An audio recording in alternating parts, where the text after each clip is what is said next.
in case some. What do you use for your your note taker? That is brilliant. It is amazing. Let me tell you how amazing it is. I can't wait. It is Meet. I'll type it in the thing. It is. I think it's probably the best tool I've ever used. Oh, I'm so excited. And basically, this is what it does. I got it through AppSumo on a lifetime deal. I don't know if they still have it, but here's what it does.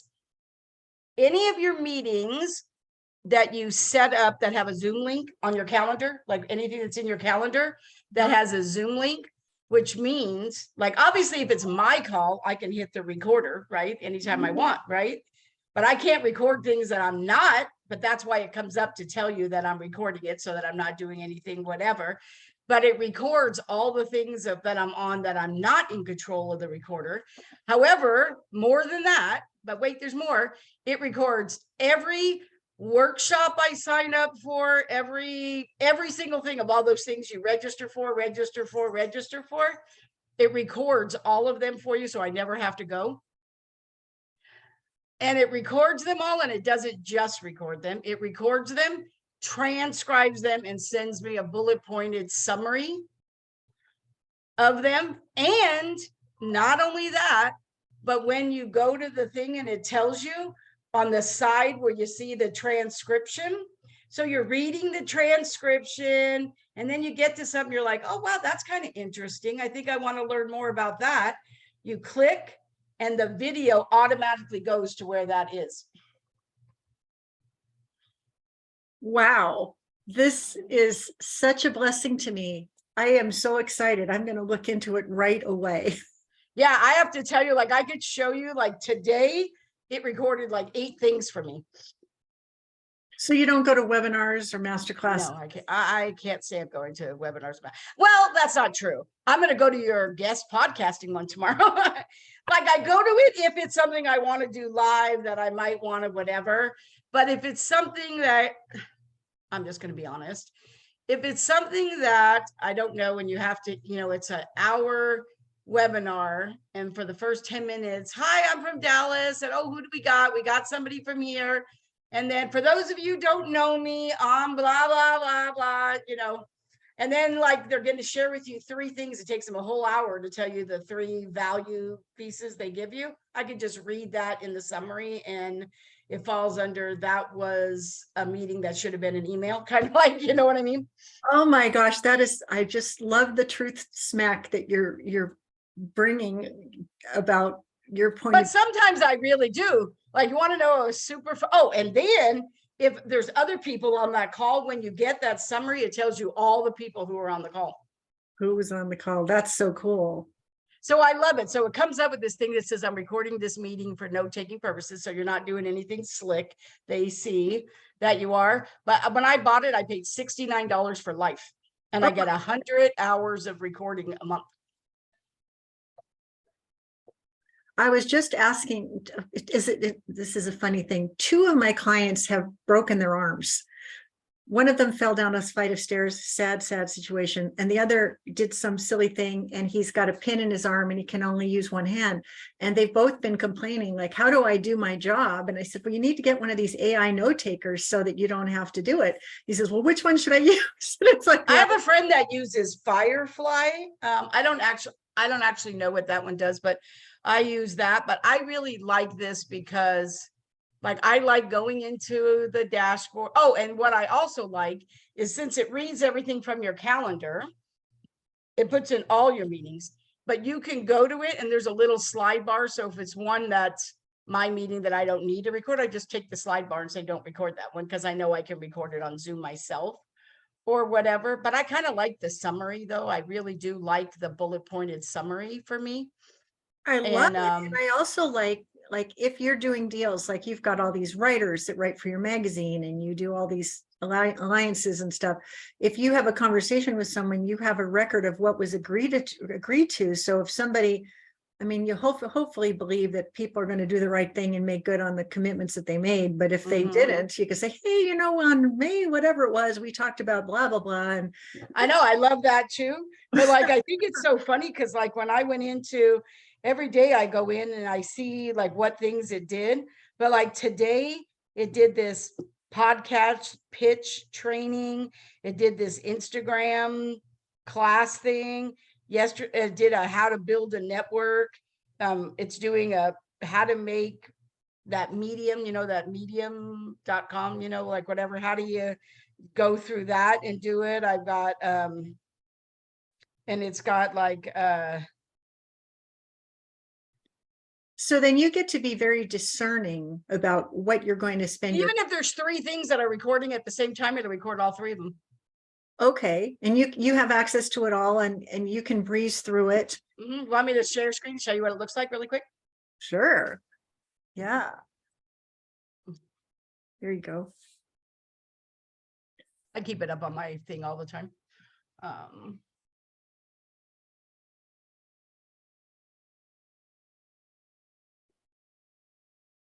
So you'd ask me, did I have to do chemotherapy? And no, I didn't have to do chemotherapy. And I was so grateful. So So grateful. see this tells me all the things that it did. Oh, you're meeting with Joe. He is, I'm meeting with him today. he No, is, tomorrow. I love Joe. Can I You just, did the intro. You introduced us. I And know. I have a call with him. And then here's this live masterclass, how to reach 50 million listeners for your podcast guesting with you. I have this leadership call. This is my mastermind call. And then this thing. And then those are just the ones that are now.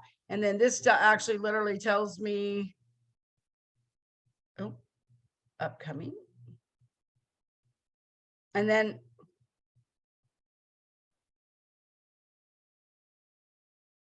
oh, I'd already switched it to upcoming. And then when I do like all my past ones, like literally it tells me, like, can you see these? Like empty seats to full events, summit nuts and bolts, 3-step pre-close, fill your group program, podcast guesting into profits. Okay, so like all of these things, it just out. does all them for me. Go back to that one for a second. Which one? You know Kay? I haven't even watched it yet. I don't know who she is. Oh, I watched it.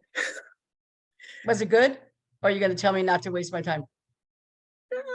Well, this is why if I don't know, I can just go through and instead of watching for a whole hour, can I tell you, I'll just tell you, like, I'll be very candid with you, like you're being very candid with me. Like, I like to pay attention to what my competitors are doing because maybe there's something to learn.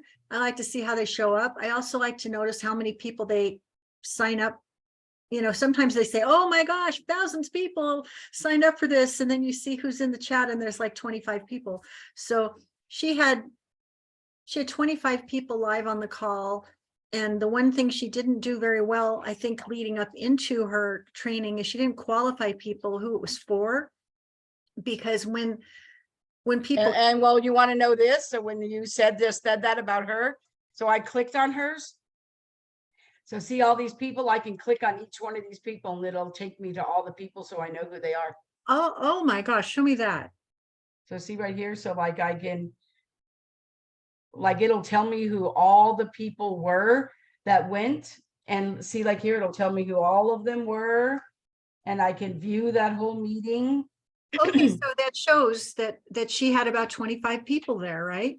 Mm-hmm. Oh, that's 25 to 6 to 7 to 8 to 9, 30 to 1 to 2, 3 to 4, but 36. And but see, like when you view the meeting, so you just see what it looks like. So when you view the meeting, this is the thing right here. And this is all the podcast outreach and all the stuff she says. So see, if I went to say, oh, I wanted to go to here, like all the things that I do, it tells it. But here's what I like. So when I download, look at this, it'll let me download the transcript as a Word doc, as an Excel spreadsheet, the video, and all the captions of everything that was put up. Oh my gosh. I think it's phenomenal. $69 for life I paid. Well, I'm going to look into that. So since you asked me about it, what I was disheartened by for her was when she got to making her offer, it was an intimate group anyway. And then one person said, well, I don't have that kind of money. when are you going to do this again? And then What another, was her offer? How much was her offer? oh, it was a $2,000 offer for an 8-week program to help you learn how to do, what needs to be done. But then it was like a pile on, like, well, I can't afford it either. And I can't afford it either. And it was like, I thought, oh my gosh. And sometimes when you see the Zoom room and you look around and you go, my people are not in this room. Like these are the people, like if she's, so I think her offer is fine. I think she delivered beautiful content. I'd be surprised if it was a fruitful webinar, because so many people self-describe themselves as not being candidates. And my heart was breaking for her, because I hate when you lose control of the room and people start, ping ponging. Oh, I can't afford that. Yeah, that is really tough when people do that, for sure. That is really, really tough. I can't believe it's been so long since I've spoken to you. I've been so crazy. The last time we were talking, you were there. This is what I remember. You were getting ready to buy a place. You were looking at real estate somewhere in Oregon, I think. Oh, yeah. So did you buy a place? And then you also had this big event that was a very big success. The one in New York? Yes, I think that's what it was. Yeah. So bring me up to date. What's happening? That's the biggest thing in my life that has happened to me in my life, that event. Because you remember, that's my most expensive event. But it's only not everything I do is that expensive. It's just that it's in New York during New York Fashion Week. So I have to charge accordingly. And at first, the first year, it's been 14 years, but everybody comes because they love it that it's during New York Fashion Week, right? So we had 106 people come last year, which I thought was amazing in person. Only 4 of them were from the United States. Everybody was from Europe. Wow. So it was $15,000. I'll just tell you this. I wouldn't tell anybody else, but only my very close people. But 15,000 people, $15,000 to come to the event. But it includes their hotel. It includes, a lot of their stuff. And like I said, it's in New York City and during New York Fashion Week. But then I created this new offer last year that, to be totally honest, that my coach pushed because it included a retreat out of the country. And so it was a bigger offer than I've ever made. So the offer was $50,000. I almost choked while I was saying it, I have to tell you. But the offer was for a year-long program, and they got to take 2 retreats. One was in the United States and one was not. And it was a lot. It had a lot of things on it. There was a lot of value in it. And out of the 106 people, 88 people bought it. So I ended up, out of that one event, I closed $7.2 million out of that event. Oh my God. I know, is that crazy? Oh my God. So that's incredible. So congratulations. Thanks. So I'm doing it again this year. I'm doing it again this year. But out of that so many things happen from that. Like so many things happen, working with them for this whole year, realizing what they need. Do you remember when I was building the hotel in Las Vegas? Vaguely. Yeah. By the way, I sold it. Something goes sideways on that. Yeah, it was Las Vegas closed down during the pandemic and whatever, right? And Damon John helped me do all the investor stuff. But what ended up happening, I was doing it with my daughter. My daughter ended up getting divorced. She was going to have to buy him out. So we ended up selling. We never even built it. We just had the land. And but the other investors just bought us out. I made 16 times my initial investment. So totally worked for me. What I'm actually working on now is, how Tony Robbins does this is the only way I can explain it. I just got back from Las Vegas because I wanted to go see the one there. Tony Robbins has the whole concave, he does his events, and when he live streams them, you see floor to ceiling, monitors and stuff, and they're all live streamed in. And we're seeing that more and more now because not everybody's traveling as much. I travel to them all the time and I see them or I attend them. And it's kind of like a virtual live event, not like just on Zoom, right? It's like a whatever. And so I went and looked at the one in Miami that Grant Cardone has. I went and looked at this one in Las Vegas, and this whole thing about doing events and being able to do that. So I went to the one in Las Vegas. They charged $97 for the event. That's not much, right? On Zoom, $97 and $197 for a VIP. They had 13,338 people come. To do the math. Nice. So I decided with the money, well, mostly because my accountant told me if I didn't spend it, I'd be paying Uncle Sam. So I've decided to build one of those here in Dallas because we're right in the middle of the United States. And I believe that I can get people to come to Dallas to do their events here. And I'm going to help them market them. I feel like. Are you buddies with Sandra Yancey? She lives here, and I used to be part of eWomen. I used to be part of eWomen. I paused my membership when I moved to Albuquerque for those 18 months because they didn't have one there. And then when I came back, they say I can unpause it anytime I want, but I just kind of feel like, to be honest, I feel like I'm her equal now. So I don't feel like. Oh, okay. Well, your competitors, your peers tend to be your best collaboration partners. Right. But I don't think she likes to collaborate that well. Yeah, she likes to win when she collaborates. And she likes to be in charge. Yeah. Okay. Well, wow. So you're going to build that out. That's exciting. Yeah, I'm just going to build it out here and then just do it. And then in 2 weeks, I'm in my new house. We have Is that the new house in Dallas or the new house? Yeah, it's a new house in Dallas. So the new house in Dallas, it's a 2-story. I've never lived in a 2-story before. And so it has a big, huge loft upstairs, like, a big, huge loft. It's only my husband and I, right? So I've decided that I'm going to build a smaller one of them, like in my loft, like the big long wall. I'm going to do it and just do it on a smaller scale first. So I feel like rather than doing the Zoom thing, I'll be standing up doing I'm going to build it out. So I can do it first, so I can really nail it before I open up that, because that'll be a 2024 project.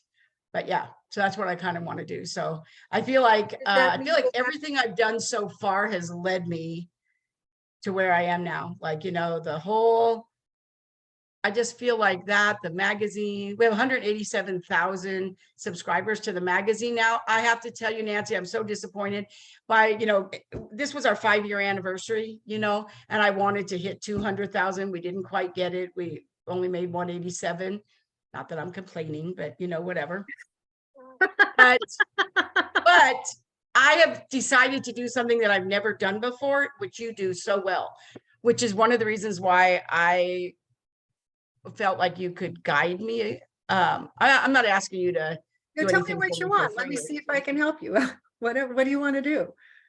Well, all the things that I've done, the speaking, the podcasting, the magazine, doing my own event, all those things, that's fabulous, right? But I feel like one of the things that I've not done, don't laugh, is I've never done the affiliate thing. I just have not. I haven't done any. I've never been an affiliate for anyone. I think earlier my business sitting on a gold mine. I know everybody tells me, because let me just guess, these 187,000 subscribers are largely, you have all these columnists that write and tell people about your magazine. Like, you have all these people that. And I have everything I do fits the same demographic. So when people say, oh, you do so many things, I'm like, no, I do one thing, marketing, media, money. I just do it in a lot of ways, right? And I need a lot of platforms. And the reason why I need platforms is because I have clients, right? So I don't take on as many. I've kind of moved away from coaching. I mean, I still do it, but I kind of really do more consulting than coaching now.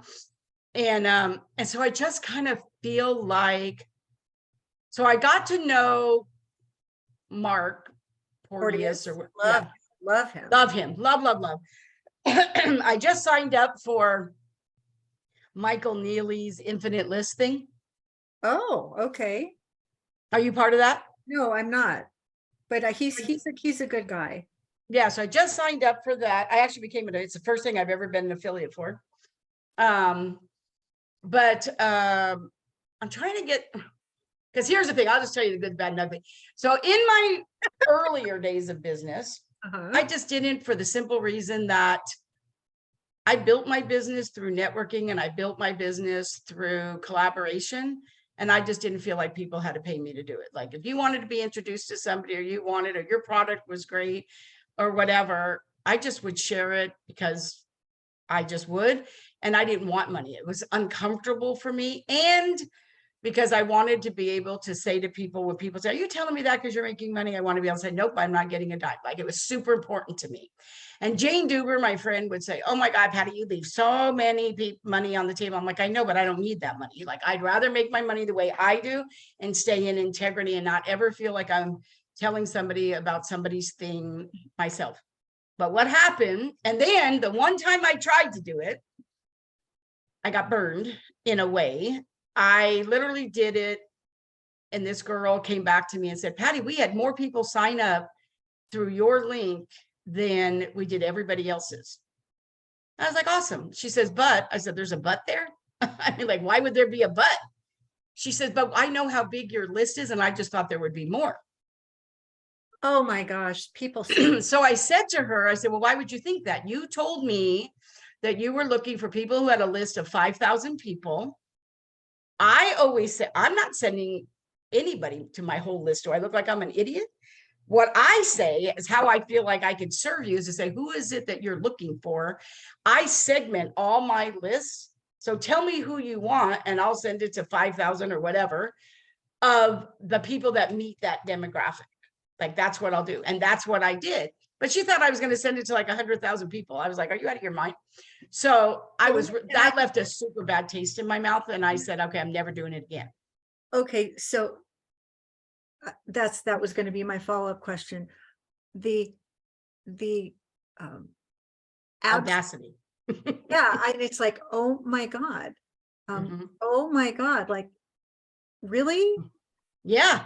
And then not only that, but then what I noticed is a lot of people would, this whole thing like, oh, I want to jump on a 15-minute call to see if you're the right fit. I'm like, really? And then they have those leaderboards, right? You know, and I know a lot of people I feel like it's competition and that you're playing us against each other. And I feel like there could be a reason why you're only number 10 on that one that time. Maybe you're doing 3 other things at the same time, or maybe whatever. So as soon as somebody, I always ask everybody, do you use a leaderboard? As soon as they do, it's an absolute no. It's a deal breaker. No, I'm not going to let somebody try to punish me or shame me into whatever. Like, I'm just not doing it. Like, if you want me to help you and send it to my list, you're not putting me up against other people and saying whatever. That's ridiculous. I don't believe it. I'm sure they have a reason why they do it. For me, it just doesn't work.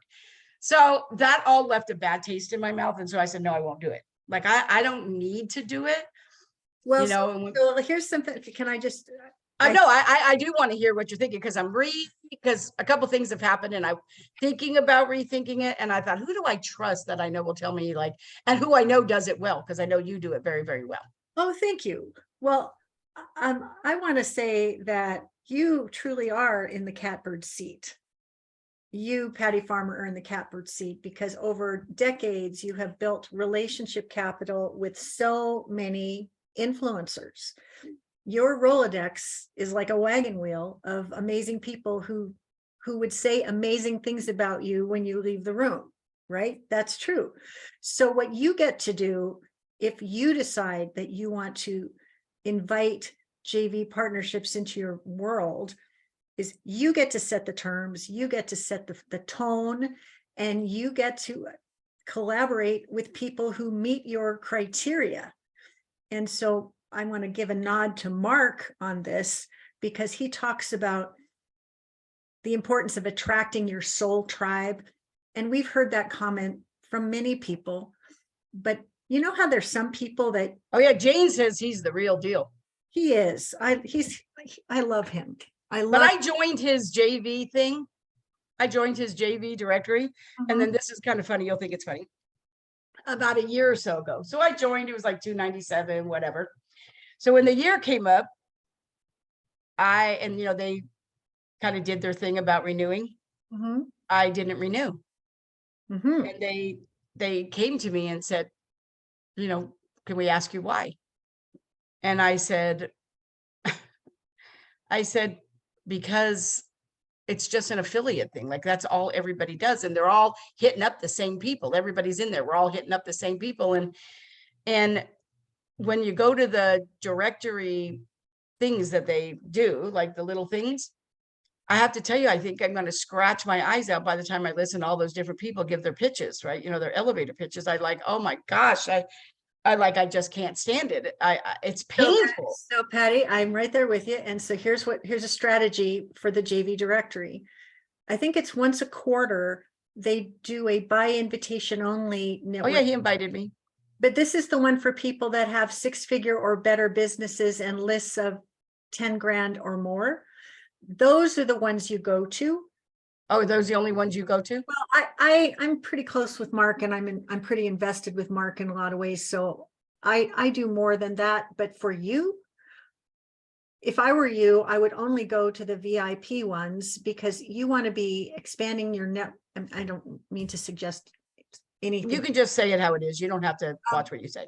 Be discerning about where you spend your time. If you're hanging out with people with 5-figure lists and 6 or 7-figure businesses, you're going to meet at least one amazing person on that call that would be worth your time to have a connect call with. But when you have to sift through 400 people doing their 2-minute whatever, it is mind numbing, and many people don't know how to do it. And you can, if you're coaching, you see that as a target rich environment, but that's not where you are. My point about bringing up the soul tribe thing is, this is my philosophy. Steve Sims wrote a book called Blue Fishing. Do you know who Steve Sims is? Mm-mm. Oh, this book is so good. But he was a former bricklayer in London who became a concierge to make big dreams come true for big money. And he's very provocative, and he's at your level or better. So you might as well check him out. But he said, if you would not cross 4 lanes of heavy traffic to see the person that on the other side, they don't get to be in your club.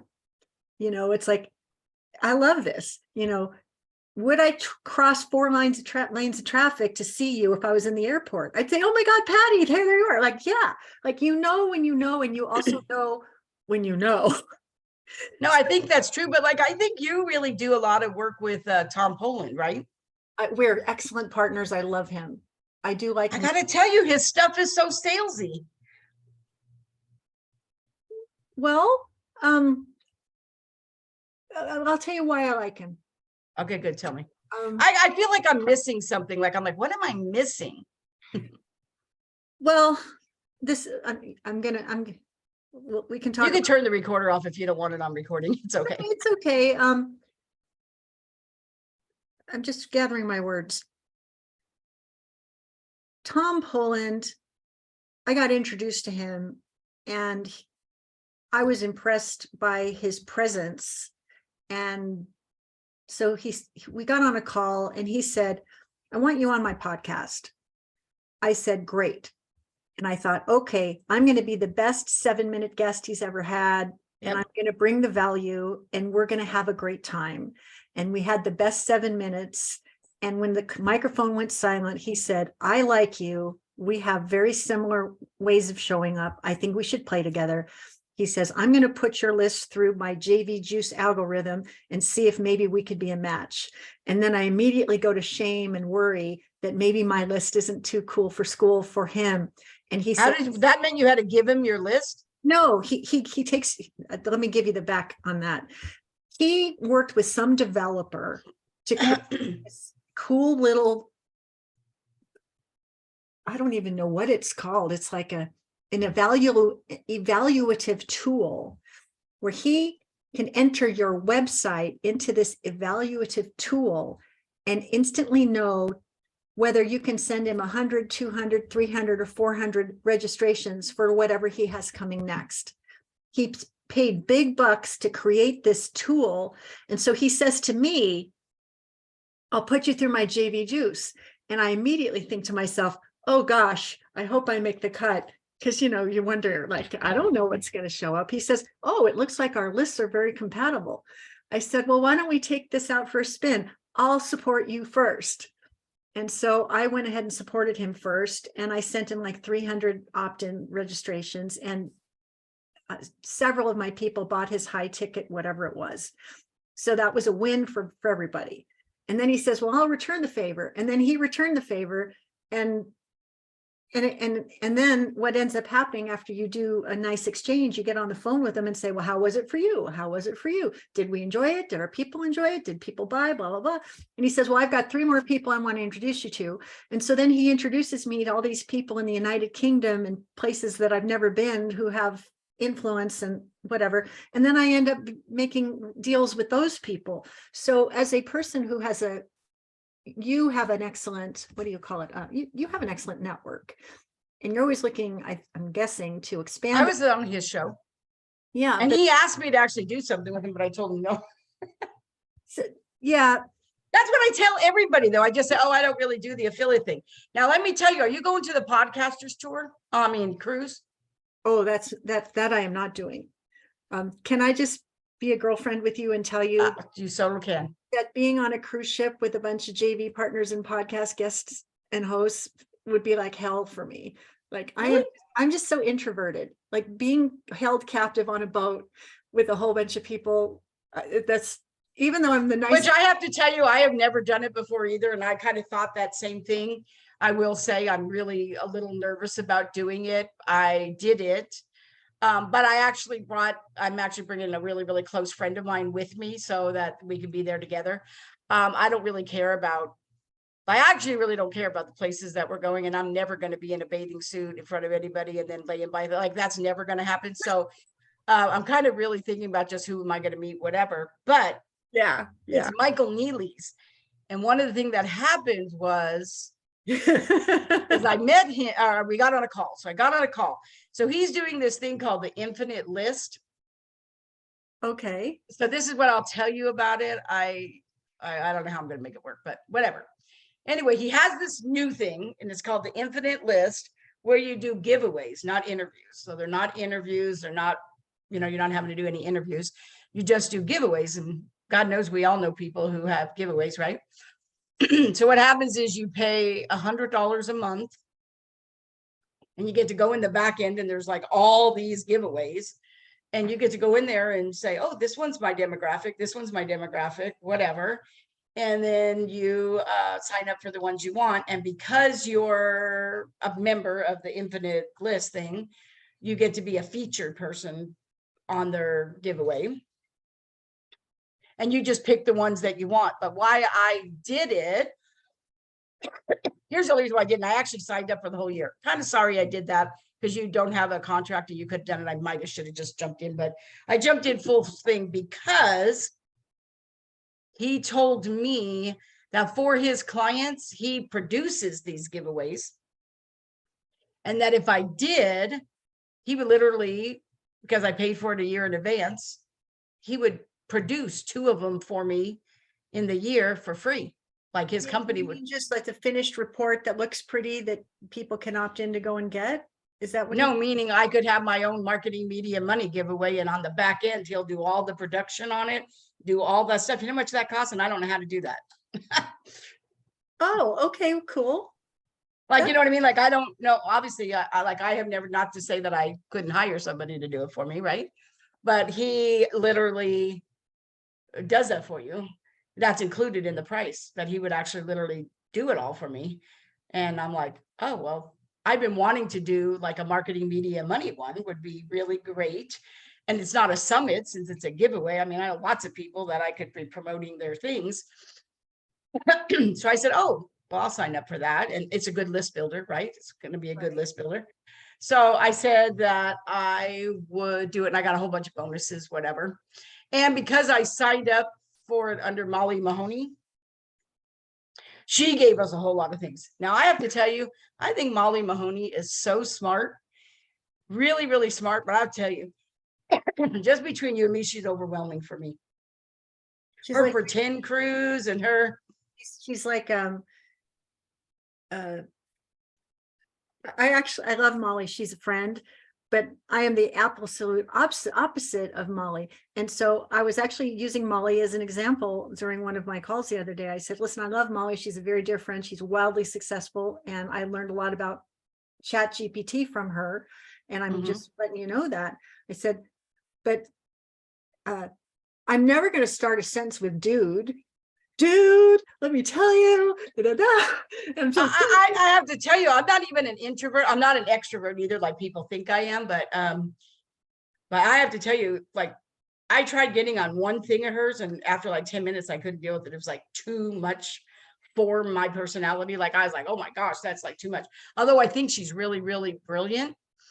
But so anyway, I signed up for that, and then I thought, oh, and then so there's that list building thing there, and then there's those giveaway things. And I've been thinking about doing a marketing medium summit, and I just thought, Patty, like, you need to figure out what you're going to do about this affiliate thing. Either you need to put your flag in the sand and just say, I'm not doing it, and just move on and just say, I don't want to be affiliates. If, even though I wouldn't do an affiliate, if I liked your product and you said, oh, Patty, would you promote this for me? If I liked you and I liked your product, I'd still do it. I just wouldn't take money, right? You know what I mean? I'd still do it. well, so let me create a distinction for you that might be subtle but meaningful.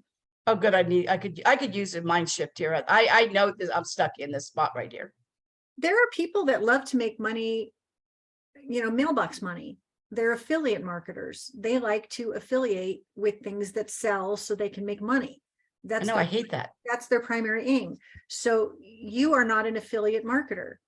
No. What you are, or have the great potential to be, is to create strategic relationships with aligned partners.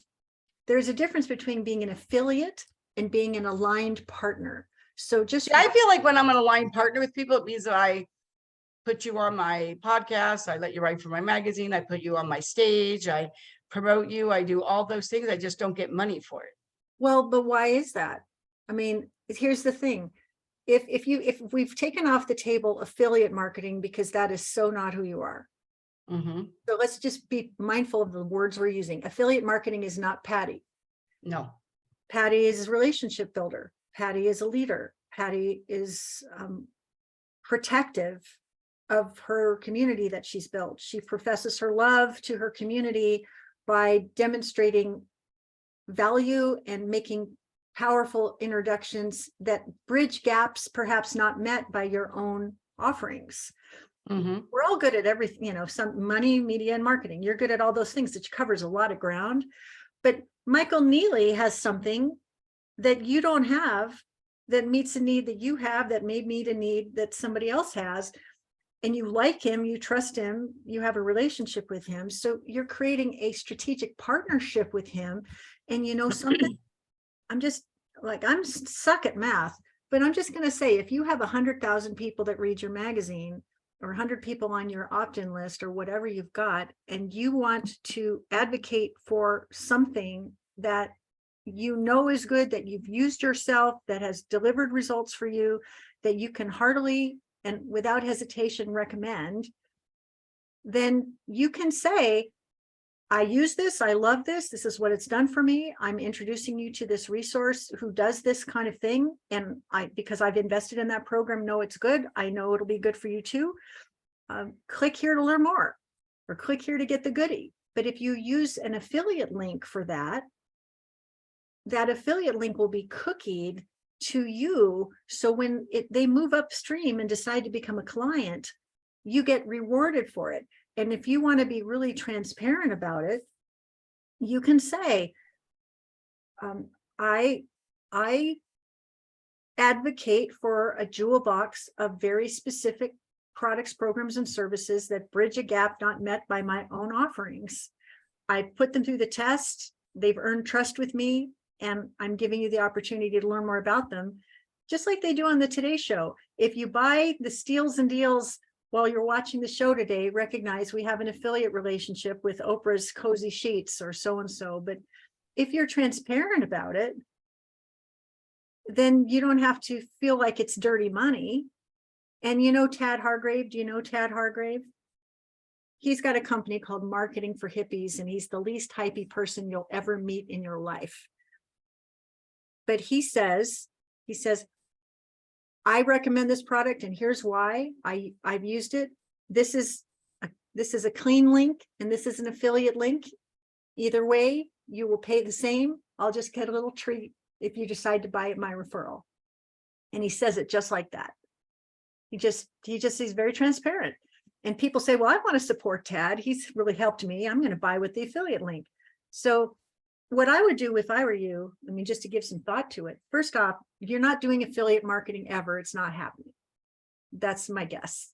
Mm-hmm. But if you could choose words that felt good to you, that felt aligned with the kind of business that you're building, which is sizable, and you reckon, I mean, if you decided that the money that came in from your affiliate, from your partnership arrangements was going to go fund a nonprofit that you feel real important, you know, any money that comes my way from any initiative like this is going to go to my favorite nonprofit organization that does blah. I mean, it's not, I mean, if you just made a very sizable amount of money at your last event, I mean, money is not your issue. You don't need to make money extra ways. See, that's kind of where I got hung up too, because I'm like, a lot of times people say, well, Patty, would you want to be an affiliate? Like even Mark said, oh, we pay this for the thing. And I'm thinking, I know, but you sell it for like $297. Like to me in my head, I was like, why would I even want to send things to my list to get a percentage of $297? Like to me, that's like almost, I feel like I told my husband, I said, I feel like Kevin O'Leary. That's not even enough to like, but it just doesn't seem like the risk that you're taking that people would unsubscribe or they would be like, I don't know. I just kind of feel like it's. Do you know Laura Posey? I know who she is. Can I just show you something that she does, which I think is really smart? If you haven't met her, I would love to introduce you to her. Okay, I love it. I've never met her. She is lovely. Oh, yeah, love that. Okay, let me just pull up one of her newsletters. Laura Posey, just a little background on this. She's a gay woman who teaches people how to do one-page business plans. And she is so straight in the, okay, so this is her newsletter. What she does is she does a hero story in her newsletter where she puts herself, her point of view, something that she does really well, or some thought-provoking idea that she wants you to have front and center. And then if you scroll down, she has Posey's picks. And this is where she has curated some of her favorite resources to bring to her community so that they can investigate further if they want to do any of these things. Nice. And I'm right there. She's advocating for me. So if you click here, it's an affiliate link and it takes people over to sign up for my masterclass, right? Oh, I signed up. Yes. Yeah, thank you. So if you have a newsletter, if you have a newsletter, and there's a couple things that are going on here. Sometimes with launches, especially when you're dealing with, I'll forward this to you so you have an example. Oh, that's awesome. Okay, thank you. This is just an example so you can say, oh, I see how she's doing that. Maybe I'd be interested in doing that too. People that are doing Jeff Walker style launches with the 3 solo emails that they want you to keep pounding and pounding and pounding. They want solo emails and they're very deliberate about it. And so a lot of partners get booked up 6 months in advance with all these commitments they've made to support Bob, Susie, and Bill, right? This newsletter approach is something that I'm seeing more and more of, where people can promote multiple partners within the same email so that they can give and receive relationship currency, maybe not in a supportive way without it having to be center stage.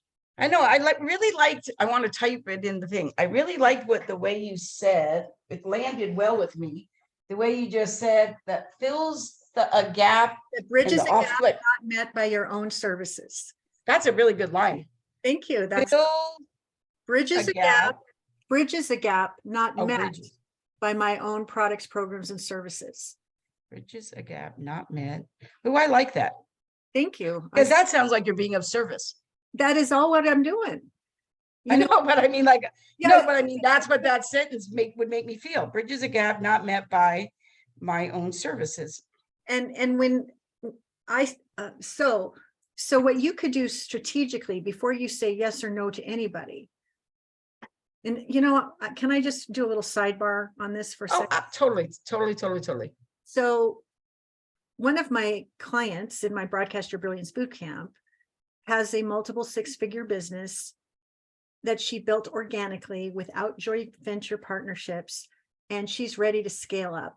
And she says to me, I think joint venture partnerships could be great fuel for my business. The trouble is, I don't know how to do it, and I want to do it in a way that feels really good to me. And can you teach me? And I said, yes, why don't you bring me on for a 3-month window and I will teach you everything I know. So during the 3-month window, I helped her get her JV packet. I helped her name and claim who would be the right people that she should be aligning with. I helped her create her JV packet so she could be JV ready to communicate and make it easy for partners. I made personal introductions to some of my best partners and told them all about her in a championship sort of way so they would be favorably inclined to wanting to do business with her. And then I ended up becoming her #1 partner for referring leads, blah, blah, blah. She ended up getting 500 people signed up for her masterclass. Of the 7 partners that she recruited, 5 of them were personally introduced by me. And she now knows how to do this. And so I think JV thing is pretty easy for me to just doing JVs. I actually do them. But you want to know what I have found? what have you found? I know it's really kind of funny, just recently too.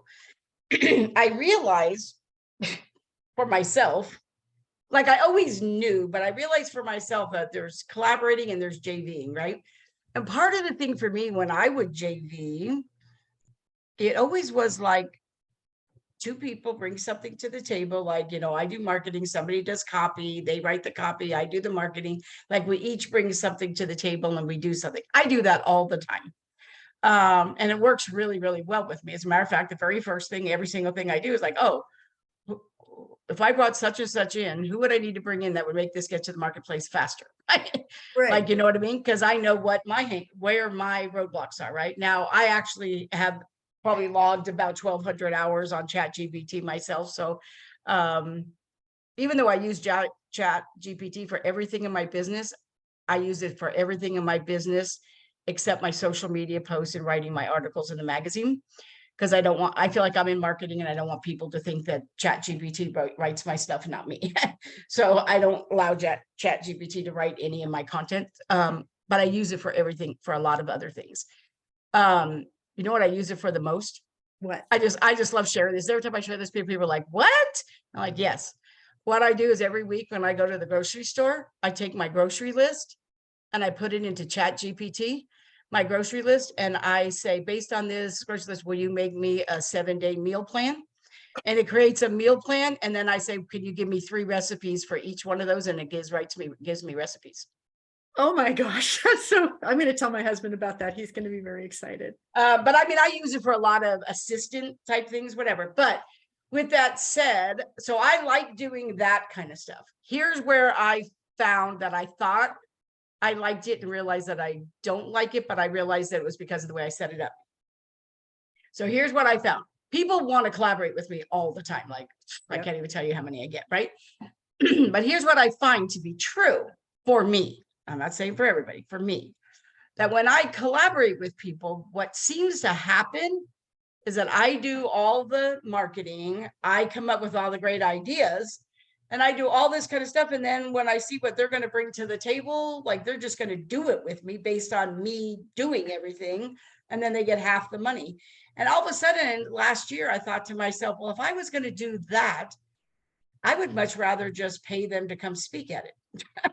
Like, why would I want to give them half the money when I pretty much did the idea, the marketing, the like whatever, And so I was telling my team, and my team said, I didn't like hearing it, but my team said, that's because when it's your idea, you want to be in control because it was your idea. So you want to control it. So I said, well, because it's going to the marketplace with my name on it. So I do care, right? But so that's when I realized that I really don't always want to collaborate with them. What I really want is to be able to say to them, like, I'm doing this thing and I love what you do. And I would love to have you come and speak to them, or I'd love to have you share whatever your thing is, or I'd love to have you fill in that gap or whatever. But I didn't position it that way. I positioned it as, oh, would you like to collaborate with me on this? And of course, they love to do that, right? So And when, I realized that I didn't position it like I should have. so is collaborate code for come to my event and don't pay me money? And like, let's just think about what collaborate means to you, because if you invite someone to your stage to give a talk from your stage, that in a room that you filled with really amazing people, do they pay for the privilege of getting on your stage, or do they just come with a No, gracious invitation? no, I actually give them half the money that we make. Okay, that's interesting. So someone comes on your stage and I they know. Can you believe I was dumb enough to do that? and they speak on your stage, and do they sell stuff in the back of the room? No, So that no. They do get to, if they're on my stage, whether it's virtual, this is in the past, virtually or in person. I mean, it's my event and I paid for it and all that kind of stuff, right? So I put out all the money. So nobody sells from the stage but me. But I do allow them to have something that's less than $500, like something inexpensive, right? So they do have something, but I'm not letting them get on my stage and selling a $5,000 program or anything like that. okay, so they're getting on your stage at your invitation, and they're getting in front of your awesome audience. And are they usually speaking on day 3 after you've made your offer, or are they speaking? Yes. Okay, they're speaking on day 3 and they're selling stuff. They should be paying you half of whatever they sold because you set the table for Yeah, them. revenue sharing. Yes, I've kind of tried all these different models, and some of them are just like, because the fact of the matter is, I don't need half their money. I don't need that portion of the money. What I really want, I had to actually ask myself, what do I want? Like, what would I like them to do for me? Like, I already know all the things I do for everybody else. What would I want them to do for me if I was going to ask that? And what do you want them to do? I want them to promote my stuff. And do you ask them to do that? No, because they don't usually have like a list, or they don't usually have Okay, that so stuff. here's a couple of other words I want you to put on your list. Okay. It's so much easier for me to teach this to other people than it is to me, because for me, I always get bogged up in, but I don't need the money, need their money. But you don't need the money, but if you had another 100 grand to give to your favorite cause, or to put your, Oh, actually, I'm coming out with I actually am, which I'll just say in 2 seconds. So you might not know this about me, but part of the whole reason I do that quote of the day thing, Wednesdays, they're my quotes, right? Wednesdays, but is because in 2024, I'm coming out with Powerhouse Coffee, and I am working on white labeling the coffee. I'm a coffee connoisseur. My husband and I special order all our coffee, and I want to create that. And the coffee mugs that have my quotes on them and the water bottles are going to fund it. But 100% of the coffee is going to go to fund an entrepreneurial program for girls in other countries. oh, that's so beautiful. And I want 100% of the money, not like a portion of the money, like some people. Like, I want to be totally transparent, like John Lee Dumas is, and say, listen, 100% of the money, and that is my give back. So I could probably take some of the money and say it's going to go towards that. Okay, so that's beautiful. The strategic aligned partnerships is the big idea. Another big idea is standards and boundaries. Standards and boundaries. If you are generous in giving people access to your people, your stage, your edification of how awesome they are, and they are selling on your stage, even a $500 something, they should have enough of a following or they should have some kind of currency that's meaningful to you that will naturally open up to you. I guess the thing that I've always done when I pick those people, because it's not like, I mean, very few people say no, right? But the reason why I pick them is because they have something I feel like my audience needs, and I'm being of service to my audience. You're bridging a gap not yet met by your own services, and you're being of service. And I'm also, let me put it to you another way. This mission that you have to advocate for entrepreneurial girls in other countries, that's a passion project. That's a movement. That's really important stuff. If you were to look at this whole JV thing from a more of a high level filter, we do things differently at Patty Farmer International. When we strategically align, this is what we're looking for. This is our expectations. These are our standards and boundaries. This is our big picture thinking of what we're here to do. This is not for everyone. This is not for leaderboard chasing crazy people. This is not for transactional dealing. This is for bigger stuff than that. If that's exciting to you and you feel aligned with that, we should have a conversation. That's a totally different kind of conversation than, will you schlep my stuff and will you schlep mine? But if you were to actually write down what flag you're waving, listen, another 100 grand isn't going to make a big difference in your life. Like you're doing fine, but if you could have that 100 grand that came into your mailbox, fund these entrepreneurial girls to let your legacy be alive today in a way that is not happening without you, you'd get pretty excited about it.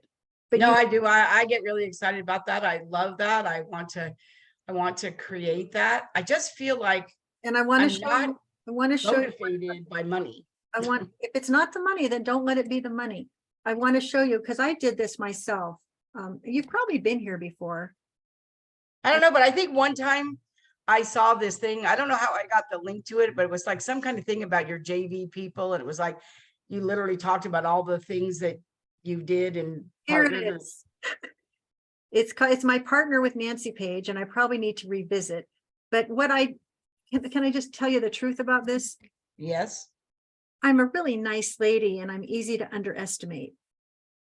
And I was getting these JV booty calls 2 days before the event asking me to support whatever they were doing. And I was so offended.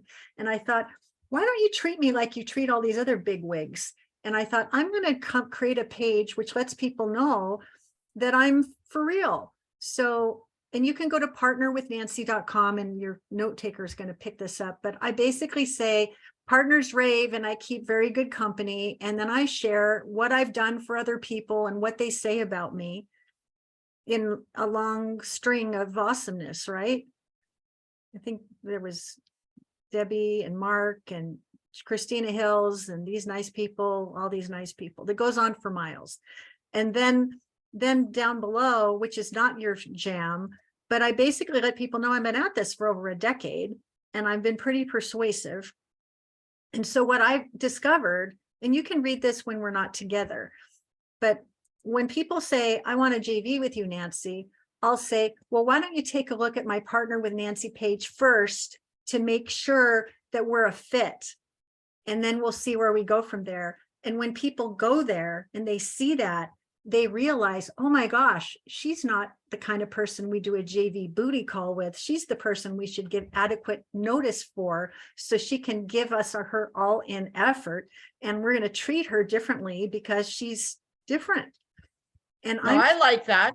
When you do have people do your thing, that like when you do, like I know when you do your podcast thing, and your podcast thing's like what, like $2,000? 3 now. It's 3. Oh, good job. Okay, so $3,000. What's the percentage you give them? 30%. Okay, so they get 30% of that. $900. And then what happens if after that they sign up again, or they hire you for something else? Does it go to that too, or is it cookie to you, or just that one-time thing? At the present moment, it's just that one thing. But you get to decide how you're going to do it. If I have somebody that's sending me lots of referrals, I'm going to notice that, and I'm going to keep on giving and sharing and doing the right. Wasn't it you that introduced me to Michelle Tennant? I think you did, right? Yes. Love her. Yeah, like I still like she still pitches me like her clients to write for me or like whatever, you know what I really, really like her. She's so smart and so capable, and I'm so glad that was a good friend for you. That's No, all. I really like it. We actually haven't really done any business together, or anything like that. I just do stuff for her. I just do stuff for her. And actually, I wondered if it was funny. She sells a book on PR, and her book's $50. She even made me pay for the book. Yep. Well, so going back to when you go, let me go back there for a second. Give me a second. Don't go away. It'll be worth it. And don't you know Teresa Ashby? Yes, I do. I really actually, for some reason, I really haven't ever had a conversation with her, but for some reason I'm drawn to her. I like her. Yeah, I like her too. She's been a great client.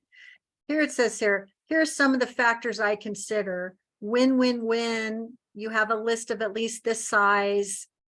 You have this kind of savvy. Standards and boundaries. This is the part. No one night stands. Results matter. Relationships most of all. Let's see here and sell it. Don't squeeze your promotion in at the 11th hour.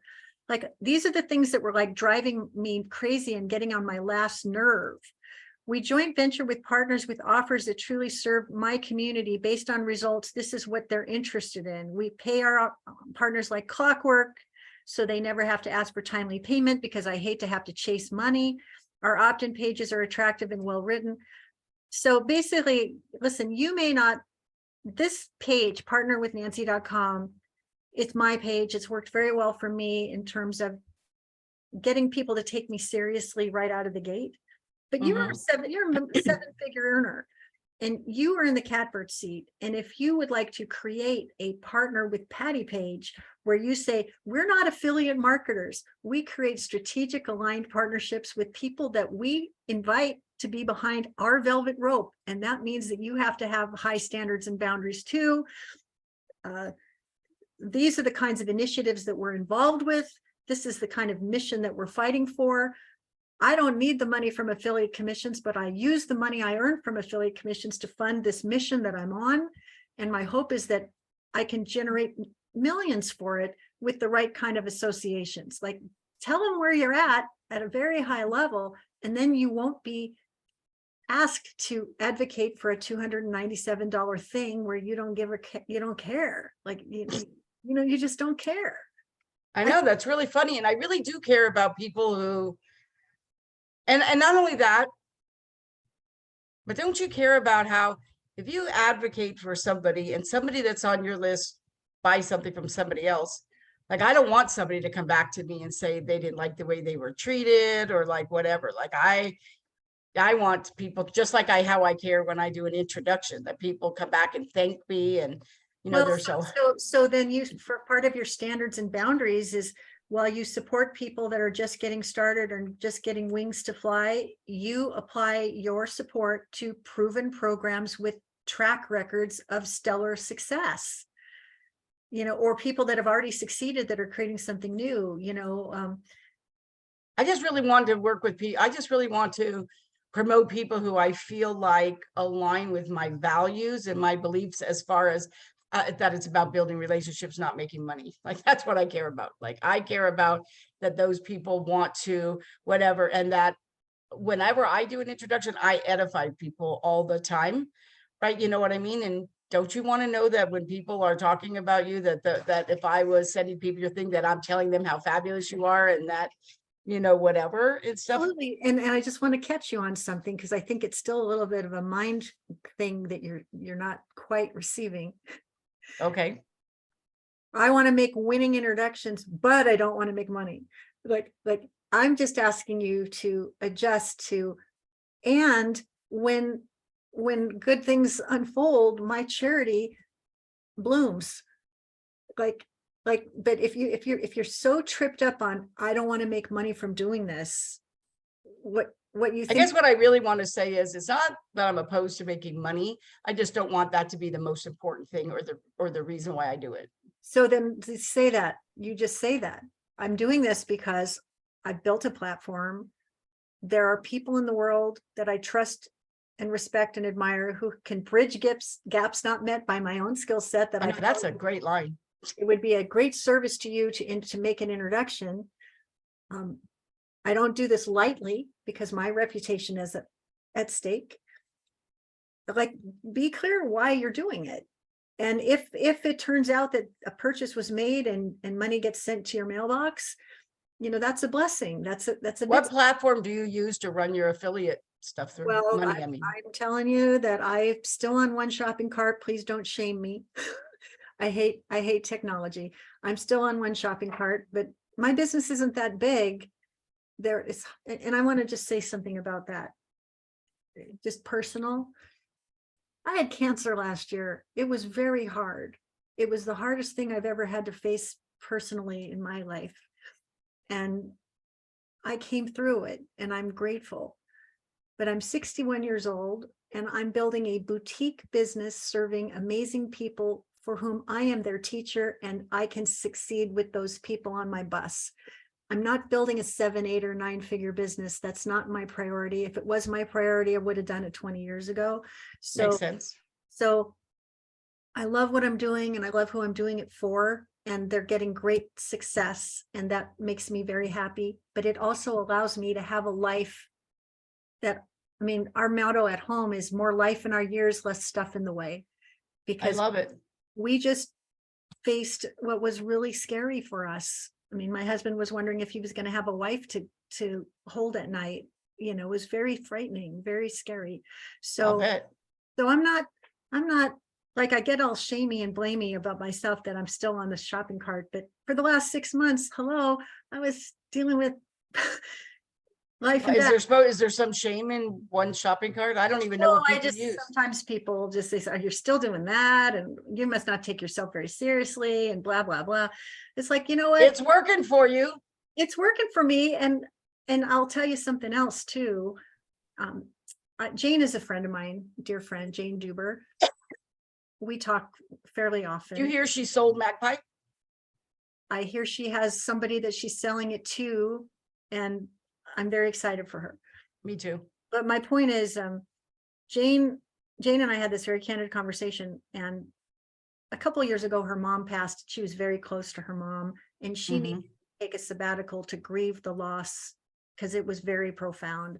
And she has a team. And so she basically said to her team, run this thing and I'll still check in with you, but I'm not going to really do much beyond what's the minimum while I figure out how I feel about this loss that I just endured. And so she retreated from staying in touch with her list and this and that. And so when I was sick, I asked her about it, and she said that when she retreated from her list maintenance and nurturing, it pretty much went pretty cold. And I was really glad that she told me that, because I decided that I was going to change my newsletter to be more like what it is that I've explained to you, where I have a hero article and other support from other things, because I didn't have the energy to do my normal business as usual. I needed to find a way to keep money rolling in while I was being treated for this illness. And I'm so grateful that I learned how to do that, because money kept rolling in. I kept on supporting other people without having to be on all the time, like being on video, being on, it's like I repurposed a lot of podcasts and broadcasts because I didn't feel like being visible. Like, life happens sometimes, you just have to bend and sway. So everything I've been teaching or sharing or offering to you today, it's like from the heart, like from the trenches. I'm glad I have a newsletter that supports multiple partners. It's been fruitful for me. It's allowed me to create relationships with people.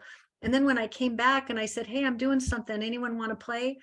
People were so kind to me. Yes, I'd want to play. Yes, anything for you, whatever you need. Like, wow. So the relationships to me matter more than the money, for sure. And having standards and boundaries around what I will and what I won't do is a really big part of it. But when I'm all in, I'm all in, and it. And no, I think that does make sense. And, and that's the thing, like not everything I do is that expensive, right? My one-on-one clients and whatever, but I kind of feel like the one thing I will say is if people don't pay, they don't pay attention. We know that, like what they get for free, they don't value. And that's important. And I get that, right? So So I understand that. I don't know. I guess really what I need to do is like pick a handful of people to play with first that, So can I give you another tip about that? I tell of course. my clients all this all the time. I learned this from Mari Smith, the social media expert. Mhm. They're old enough to remember the Hollywood Squares. Do you remember the Hollywood Squares? Of course I do. So, I'm probably older than you, but I'm 61. I'm 65. Okay, so put yourself in the center of a tic-tac-toe board. That's Patty Farmer right there. Media, marketing, and money. And fill the other 1, 2, 3, 4, 5, 6, 7, 8. Fill the other 8 squares with your jewels in the crown. These are the people that you would cross 4 lanes of traffic to stop and say, let's have a glass of wine or grab a beer or have a meal because I love you so much and I want you to be in my world. Make a list of these 8 people and say to yourself, what did they bring to my community that bridges a gap not met by my own services? And are they awesome people that I love that would cross 4 lanes of traffic? And do they also have value to bring back to me in the currency that matters to you?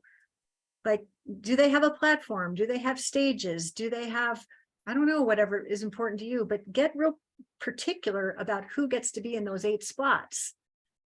And then work on those 8 amazing relationships to create these win-win-win collaborations where everybody's getting a big win and money is also finding its way to the right pockets. Now that kind of makes sense. What No, I think that's what seriously. doesn't make sense about it? No, it does make sense. I think the thing is though, like there's so much overlap in the space now, and I actually like collaborating with people who overlap. I find that's really the best partners. I don't even believe in competition. I believe in integrity. And I think it's not competition, it's an integrity issue because I know there's people who actually do what I do that will say, Patty, will you, come and talk about this with my people, whatever, because they absolutely know that if any of those people came to me and said, oh, I didn't know you did this, I'd like to hire you, I would never take them on as a client because no one client would be worth the relationship that I spent all those hours building with somebody. I'd never do it, right? Unless that person asked me to, right? But really when that somebody says to me, oh, Patty, will you come in to my people? They're kind of my client, right? They've kind of now become my client. So my integrity would be that I would never do that, right?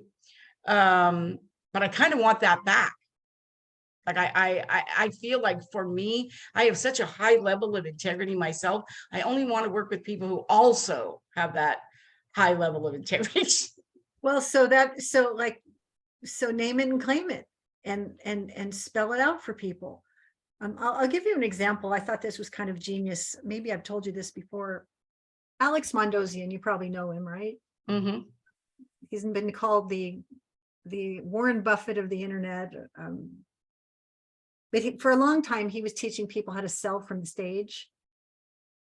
And so if you went to his, I don't know what he's up to now, but if you went through his webinar and you poured through his sales page and for some reason you still hadn't hit buy now, he had this fun little pop-up that would come up. Like if someone's not ready to buy, he'd say, hey, wait a minute. You came here because you want to learn how to sell from the stage. And I want you to get the answer to that so that you can succeed in all your endeavors. If the reason you're not buying now is because I'm not your teacher, I'm okay with that. I still want you to get the answer to the problem that you need solved. So here's a suggestion. This is Lisa Sasevich. This is what she teaches. This is how she teaches it. She's very well known in this regard. And this was a few years ago. And here's Justin and Callan from Magnetize, Minutize, and whatever. These are 2 people that do this too. So if you came here with the problem that you needed solved and I'm not your guy, here's 2 other people you can check out. And these 2 other links were affiliate links to Lisa. And so he made friends with his 2 most respected competitors. And that's how he was doing that. That's pretty cool. I thought so too. So like you have people, we all have people that do similar things. you know, if I'm not your teacher, like, well, maybe Patty's your teacher. Do you know Melanie Benson, right? Yeah, she does kind of what you do. Yeah, she does. And we're colleagues and we're friends. And I say to her, listen, if somebody's in my world that needs this and I'm not their person, I'll send them to you. And when we've collaborated, she didn't want to talk about podcast guesting because that would seem like it would be like so similar that what would be the win for anybody. But she did have me come on to her podcast to talk about Bye Bye Boring Bio, and that was fun. But we like each other. We find ways to support each other, and we're high integrity people. And I like I've surrounding. known Melanie since I coached with Adam Urbanski. Oh yeah, well, I coached with Adam too. So I know we've gone on and on, but I hope. No, this has been some really good information. You know, I just feel like I really do like Mark. I just haven't figured out like his thing. Like I haven't figured out like how to, but Jane said, Patty, if you're going to do it with anybody, you should start with him because he's really a great guy. He is a relationship building ninja. He's never in a hurry. He always has time to talk to you. He has a very extensive Rolodex. He does. And what's the guy with him? I can't remember his first name. Rifkin. Kevin? No. David Ricklin. This is something you should know, is that they do tend to attract woo-woo people. A little more woo-woo, soul purpose, alignment, divine navigation. When I was there, I spoke on stage at his event and got a standing ovation for the talk that I gave, which was very rewarding. I talked about what the lessons I learned from my breast cancer journey and how they were applied to business. I'll send you the link. I'm very proud. Well, I would love to see that. That sounds fabulous. It's 20 minutes. And strategically, this was the smart thing he did. He said, who are you being? What are you doing? And why does it matter? That was basically what he was going to cover over 3 days. And my part was, who are you being? But the interesting part of it was day 2. He did his offer, which created a lot of tension in the room. And then I came on right after. And the message, basically I said, you don't have to wait for a black cat to cross your path to make the decision to live your best life and run your best business right here, right now. And it was just a perfect follow-up to his offer. And he enrolled 27 people in his 5-figure offer. And there were only 100 people in the room. I thought he did a great job, but I know that sounds awesome. But my talk really did bring the emotion forward, so people felt ready to invest in themselves, and it was very thoughtfully done. So if you ever get a chance to watch it, it's 20 minutes. Oh no, I would love to watch it. And I also think I don't really like what I really like. So people are asking me to do stuff like if I speak on a summit. If I speak on a summit, which I do occasionally, if it's my right demographic, and I speak at a summit, and of course, we want you to do this, and we want you to do that, we want you to do this. I usually right up front say, no, I'm not doing it. I'm just going to tell you right now, I'm not sending it to my list 3 times. I'm just not going to do it. I will do it once, and I will do it right before, however long you want me to do it right before. I will do that. I'll do a lot of social. I'll have you on my podcast and talk about it if you want. I'll do a lot of things. So Patty, but I'm just not sending an email for 3 times.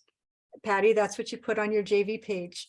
My partner with Patty. Yeah. I know this is what y'all are out there doing and asking for. I don't do that. These are my terms. These are my standards. This is how I play. Either you're in or you're out. Either way, it's fine. But I set the rules. It's like my room. It's my game. I set the rules. It's my party. If you want me to play, this is how we do it. I just really honestly feel that to me, it's not about how many people I put in front of. It's about putting it in front of the right people. Right. That was my point about Mark's audience, is it's a little bit more woo-woo and softer side of Sears. And if that's your audience, awesome. And if you deal with more people that are in more concrete business consulting, business to business, service professionals that do very specific things, you just need to be aware of it. But he's very well connected, and he's worth investing. I know when he puts them together too, he'll be like speakers, coaches, and then healers. And I'm like, why do you put those together? I do kind of, I think that, like I'm part of the Forbes Coaches Council. Nice. And I run a group in there now called Marketing Media Money Nice. within that and stuff, which I really enjoyed doing and really puts me in front of a lot of really great people.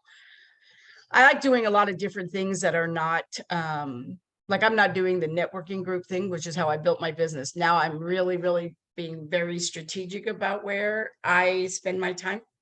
But anyway, I really do care about that. But I did see that about you, and that made me come back up in my thing. You sent me that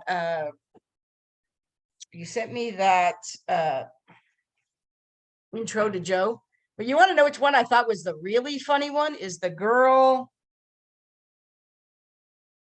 on the podcast that sent me that email about, I just got it just like the other day, that said, Nancy put, like, how they want the referral 1, 2, and 3. And then she says, oh yeah, if you want to do it, great, blah, blah, unsubscribe, you don't. But if you're mad that we sent this to you, since you're not on my list, get mad at Nancy. And like, she actually, Oh, did you see it? no, what was that? Oh, I'll show you. I actually laughed. I thought it was kind of, actually, I was like, wow, that's kind of interesting that somebody would actually say that. Oh, I want to know. I want to see that. Yes, I will tell you. I couldn't believe it. I was like, wow, that's a little different. I've never had anybody. I'm thinking, Was it Joe? Oh, Kathy Rosenstein, right? Yeah, that's her name. Susie. Let me see. Oh yes, I told you about that. You actually sent me she's starting, this woman, I actually listened to her podcast over the weekend. Susie Rose. Oh yeah, so here's what she says. Oh, I'll actually show you. Tell me what she said. Because I thought, oh wow. So it said here, I don't know you and you don't know me, but your friend just recommended that we reach out to you for our top 100 podcast. That's how we got your name. And you may be thinking, why the heck would you give out my email like that? I know, being emailed by a stranger is super annoying. Blah, blah, blah. She says, you must be an awesome, blah, blah, blah. If you're kind of annoyed, feel free to hit the to unsubscribe. Send angry letters and postcards can be sent to Nancy. And then she gives your email. I love this. I'm recording. And after all, she's the one who put your name forward. Don't shoot the messenger. And just so you know, we're not adding you to our, I actually thought it was hilarious. Well, I want to tell you this about that. She's starting this podcast. She has a top 1% podcast that has had a very large number of downloads. She's a very good podcaster. And she posted that she's starting a new podcast. It's for the women in the middle, right, who are also running successful businesses. And that's the one where you're over 50, right? Yes. And yes. So I listened to the podcast, and here's what I think she's doing. She's a coach who helps people get unstuck so the next half of their life can be the best half of their life, something like that. So I think what she's doing is she's inviting people who are excellent candidates to be clients of hers to be guests on her podcast. So when the microphone goes silent, she can end up enrolling people into her whatever it is that she has. And I'm not saying that's a bad idea or anything, but I love what she's talking about. Women 50 and better tend to have. Yeah, she booked me, but you want to know what she does? That there's somebody else that does it too. She does it. You fill out the thing. She sends you right to her calendar and you book it. And then when they send you the confirmation, it says, just so you know, only 60% of the people that booked we actually let on the podcast. And I'm thinking, yes, I saw that too. I didn't like that part. I thought, well, then why did you let me book it? You should have said you wanted to see what I did first and you'd contact me if you wanted on there, but you let me book it. And then I'm supposed to, like, there was somebody else who did that and they like canceled on me like twice for whatever reason. And finally they said, no, Patty, I really want. And I'm like, no, like my time is precious too. And that doesn't work for me. Like, well, I hope you don't mind that I referred when I was thinking. No, I'm looking forward to it. She asked me for 3 referrals too. So why does this matter? Because Joe, bringing it all with a big red bow, Joe Palo is a client of mine. I'm a client of his. He's a treasure in my life. I can't wait to talk to him tomorrow. He's a He really, actually liked the way I did the thing with Holly. I didn't know that Holly worked for him. So did you see that note where I said, would you introduce me to Holly and you introduced me to him? And I said, oh my gosh, I love what Holly's doing. Does she work for you? If not, so meaning that if she works for you, I'm not touching her, whatever. I totally understand the rules, right? And I wouldn't ever do that. But if she doesn't work for you and you just know her, like I'd like, I want to talk to her. She Which- actually wrote me separate and said she wanted to talk to me, but I'm not going to because she works for him and my rule is, whatever. well, okay, so this kind of comes right back to what it is that's happening in my world. I've discovered that people that are in my podcast guest training, they all succeed as promised, but the people who come in with their marketing assistants usually end up booking more shows than the people who don't. Makes sense. The assistant will do the things that the guest won't. It's the divide and conquer dance that they do together. So Holly just had a baby a year or so ago. She is Joe's niece, and Joe is not a detail guy, and he's not. Oh, so she's Joe's niece. Okay, gotcha. So Joe says to me, I want to do this, but some of this stuff I'm just not going to do. I said, then bring an assistant with you and I'll train her. So Holly came into my course 12 weeks ago, knowing zero about podcast guesting. I poured into everyone how to do it, why this works, why this doesn't work. And she booked Joe on 19 podcasts in 12 weeks, and many of them were top 1% podcasts. She knew nothing, and I trained her to be a meaningful asset to Joe. So what ended up happening is all the other people that were not in the program that didn't bring their assistant were asking Holly for meetings. Do you have capacity in your calendar to take on a new client? Because you've learned your lessons well, and I want you on my team too. Now she's a virtual assistant and she works part-time for Joe, and she's being selective and discerning about who she wants to do work for, depending on whether she believes in their message, if she feels that they're nice people, if she feels like they'd be fun to work with. So if you want to invite Holly to book you on podcasts, she knows how to do it. And if you guys hit it off, she may make room for you in her calendar. No, I would actually love to do that. And I kind of got the impression from Joe that he doesn't want people to do it. That she doesn't? No, that he doesn't That he doesn't what? want people to hire Holly. Oh, I don't think that's true. And you should check that out with him. But can I just work my own agenda for a moment? Or just to give you an idea of what I'm up to? Totally. For this webinar I'm teaching tomorrow, I've gone after assistants, virtual assistants and marketing assistants who want to be able to create a new revenue stream for themselves by being podcast bookers. And I've reached out to top performers who know they want to speak up on podcasts and want to learn some of the ninja strategies that I'm going to teach. But what I believe I can do in my training. And you're going to teach that on your class tomorrow? Well, I can only cover so much in right. 75 minutes, but you'll get value. But when people decide to enroll in my tuition-based program, there will be assistants coming that are independent. And there will be top performers that are coming who are independent. And there may be top performers coming in with their own version of Holly.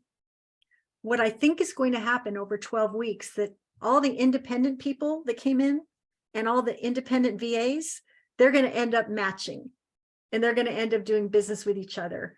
And I will have created a whole new marketplace of well-trained, world-class podcast bookers who are getting bookings without paying big bucks. Is that the $3,000 class? Yeah. Yeah. And in 12 weeks, you will get the 12 bookings or something better. But more than that, you'll prove that you like it, you're good at it, you got results from it. And then you can decide if you want to make this a steady diet, because now you know what to do and you have the skills to do it. That's very empowering. Some people will say, I love this, but I don't want to do it myself anymore. But I've proved that it's worth it to me. I'm going to go hire a big agency now, and that'll be great. I can refer you to a big agency, but I think I can create, for me, I can send the right business to the best agency I know. I can get all these assistants to agree to share the wealth that they welcome by connecting with my clients in my group. I see all kinds of ways for me to create new streams of revenue by helping people make the right match in my group. No, I love that. I love that. I really don't have a problem. I really don't have a problem getting on podcasts. I mean, like, I really don't have a problem getting on podcasts, Totally. Get it. but I really would love to find somebody who do it for my clients. Right. know. Right. And see, that's what I'm kind of, Like, I don't want that to be the thing I do. That's not the value I feel like I bring. I just want to find somebody to do it for them. so, if you didn't download this position description, I did.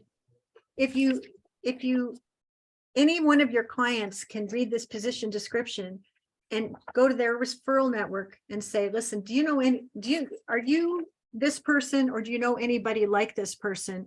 Would you consider coming on board to do this for me? A principal such as yourself could fund your that person, this new green employee or this new green W-9, whoever you're bringing in, bring them into my training. I'll teach them how to get things done, and they will represent whoever you want them to get them booked. And then that person will be trained without you having had to spend any time training them. That's cool. I think that my big idea here, and I don't know how it's going to go because this is kind of an interesting pivot, is everybody's teaching people how to podcast guest. I want to teach people to fish so they're never hungry. And I think this is something I can be known for. I think I can create a marketplace within my own ecosystem where It's like you're creating a network of like two sets of people. They need them, and you're just going to match them. And how are you going to make money on that? Well, how am I going to make money on that? Is that when the independent virtual assistant matches with one of my clients, I should get a 10% referral fee for as long as they are on retainer working for that client. I know, but people don't get paid to be on podcasts. No, but the independent assistant is now going to have a new client that's going to say, your job it is to book me on 4 podcasts a month, come heck or high water. And in exchange for that, I'm going to pay you X number of dollars. 10%. So are you going to get paid from both sides, from the person who hired them and from the VA? I want to get paid by the virtual assistant that gets matched with my clients. That's awesome. That makes sense to me. And I like this, Nancy. I think this would be good for you. I haven't got it all figured out, but I think that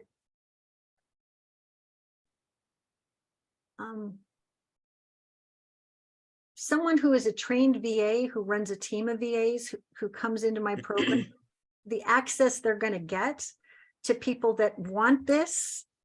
The trouble with being a podcast guest, I'm just going to use you as an example. You probably have a team, but the part about speaking up at the microphone, that's cake. That's fun. That's easy. We're good at it. Like, you do it all day long and twice on Sunday, right? But the part that a lot of people don't do, they don't write the 5-star reviews before the show. They don't merchandise the show after the fact. They don't set it up in your online press room so it lives on forever indefinitely. They don't love doing the research. They don't like filling out the pre-interview questionnaires. There's a lot of things that top performers don't like to do. So if you have someone who's totally green but has the skills and abilities that's noted here, I can train them how to do all this other stuff. No, I think that is so smart. I use you as an example all the time in my things and tell everybody about how you actually wanted to be on my podcast and how you left a review, and those reviews don't show up for 24 to 48 hours, and how you screenshot that and then put it in I was like, that to me was like, I'd never seen anybody do it. Of course, you came right on my podcast. That was brilliant, I thought. Well, so just imagine this. I mean, there are robo dialers out there trying to get people on podcasts. There are people spraying and praying formulaic templated pitches that land on deaf ears. There are people that don't speak English as a first language that are stepping in piles of doo-doo. I get pitched so much, and I spend so much time having people thinking, what makes you think, like, did you even go look at my show? Because this person you're pitching is not a match. So I've heard so many of those complaints But what I know to be true is my graduates go out in a world-class way with the finesse to do it right and well. And I can make the industry a much better place, one intimate cohort at a time. And people are going to start to say, where did you learn how to do this so well? My name is going to come up and people are going to say, well, go take her training because she knows what she's doing. And this thing is going to start to build. And I think I'm the perfect person to do it because I've got decades of experience as a publicist. I've got excellent experience as a podcast guest myself. I'm an excellent trainer. I communicate beautifully. I create relationships. And that's my whole thing is this is not a quantity play. It's a relationship play. No, I agree. Be a human being and you will be, I mean, I get booked every week. To me, it's like water, it's easy for me. Some people just don't, they just need to be shown the way. So, Right. So if you have people, if you want someone to book your people on, find somebody and then allow me to train them. And then you will have someone that you can refer. And if that person's on your team, then you've just filled a gap not met by your own services that you can feel really great I about. love that so much, Nancy. Love it so much. Well, For sure. I think that makes a lot of sense. So this has really been really wonderful. It's just so good to talk to you again. I really love it. You did help me to shift that. So thank you so much. I'm going to think about everything you said. I was already coming to your class tomorrow and actually really coming to your class tomorrow. I'm honored. I'll call you out. Because I'm really coming to your thing. And so I'm really pleased about that. So yes, and I'm talking to Joe tomorrow. Anything specific you think that I need to make sure that I talk to Joe about since you know him and you know me?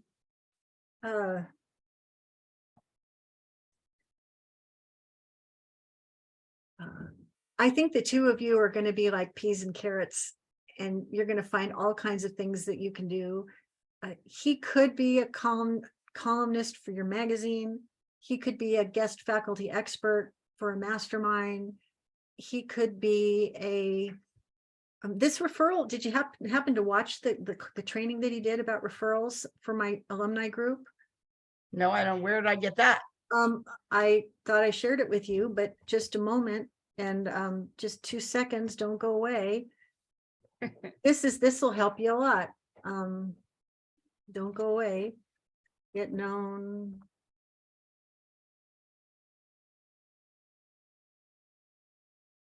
This was genius, even if I do say so myself. Because you are a genius. Well, in my own small way. Joe taught how to get referrals, and he did this beautiful handout that explains what to do and how to do it. Wow. And and there's also the video right here. And then here's the opt-in to get my job description. Oh, how smart. So what I'm doing here is I'm going to pop this into the chat. Okay. And if you had an opportunity, what I did, just 2 more minutes. It was a 2-hour call. And the first hour of the call was everybody saying, hi, my name is, this is what I do. These are the kind of podcasts I'd like to be a guest on. So I edited all that out. So what you get at the top of the call is me talking for 8 minutes about this pivot I'm making in my business that I just basically explained to you. And then I introduced Joe, where he taught us about how to ask for and give quality referrals. Love that. So it was so robust and powerful that I think you'll enjoy it and probably gain value from it. Personally, it's just a way for you to sharpen your own saw, which is already really sharp. Sounds like he would be a good podcast guest. Yes. I would be thrilled if you would have him on the show. He's learned his lessons well. He's very, very good at what he does. He's a really nice man. You'd cross 4 lanes of traffic. You do know that you and I have enough of a relationship that if you had any clients that you thought would be good for my show, all you'd have to do is tell me and I would have them on my show, right? Well, that makes me very happy. And I also feel like when people show up as the guests, that like, if I'm always up, it's hard to explain, but he now owns these skills within his own being. And if he wants to draft on our relationship, which I think he is now, because that's fine, but he's learned. So now he can he'll never be hungry. It doesn't have to be me, anyway. Joe. So what happened was I did my little 8-minute spiel about what I'm doing, edified and championed Joe. Joe took the talking stick, he delivered the training. And then what he did is he said, well, let's put this into practice. And then he basically put everyone on the spot and said, just curious, what kind of value did you get from working with Nancy? And then people said, well, this is what I got from working with Nancy. And this is what I got from working with Nancy. What's special, different, or preferred about Nancy? And then people started popcorning about all these wonderful things that I demonstrated in service to their success. And then he said, just curious, do you have anyone at your level or above who could benefit from those kinds of qualities, characteristics, and results? And could you introduce Nancy to those 3 people? And then it was like he took us through the whole thing. So this last week, I've been getting all these referrals where people are introducing me personally to people who, and so then I'm applying for this podcast, and she says, just curious, do you know anybody who meets this criteria who would be awesome and amazing? And I'm thinking, I have to keep, his whole point is we have to make asking for and giving quality referrals at our level or above a systematic daily priority. And so Correct. Everywhere I go now, it's like, oh, well, who do I know who's super successful, who would have a 50 and better story that would be interesting? Your name immediately come to mind. I thought, that's a mitzvah. That's a blessing to you. Whether you do it or not, that's up to you. But at least you're on my radar screen. I'm thinking about you, right? I'm not trying to get anything myself. And then I was buying towels over the weekend on a late Memorial Day sale. And it says, do you know anybody else who wants to take advantage of these great prices? If you use this code this weekend and share it with all your friends, you'll get an additional 25% off of your order. And I'm thinking, everywhere I turn, people are asking people to tap into each other's network to get some kind of a benefit. And I'm thinking, Joe is on the money on this. So listen to this call. It's really good, and you'll get to know him pretty well, and you'll probably get some value. And the referral recap, since you like to read, just download that, and then you'll get the cliff notes. But it was so funny because one of the ladies on the call said, gee, Joe, this has been so great, but did you do any kind of handout or a write-up about it? It's like, well, of course we did. That's hilarious. But no, that's really great though, because if he's on a podcast doing that, that's really a great thing to just be able to, I love it when people come on a podcast and then their giveaway is the giveaway that actually makes sense for what they do. I mean, have you ever had somebody come on a podcast and then the thing they want their giveaway to be didn't have anything to do with what they talked about? Right. So this is the thing I wanted to show you. There were only 20 people on the referral call last week, but now that it's on YouTube, we've tripled the viewership, and people are liking it, and you can see who is on the call. I mean, I got their permission to do this, but it's all right here. You can go and get his free gift right here. You can recruit an assistant to be your podcast dream guest booker. And if you're not a subscriber, won't you help me out, kind of thing. So No, that's awesome. So I have 810 on 190 to go to get to my 1,000 total. But Joe's great. And when you meet him, I hope you feel as good about him as I do. And I'm sure I will. I'm absolutely sure I will. I'm so glad we had this talk. What can I do to serve you? Well, you already did. I'm very excited about this AI thing that you told me about. I'm going to sign up for that. And I appreciate the opportunity to share my JV philosophies and approaches with you. I hope that you feel well served by that. No, I really, really do. I may come back to you when I'm doing it to kind of ask you to look at it. But yeah, I really do, because I was going to do it a different way, and I kind of think I like your way better.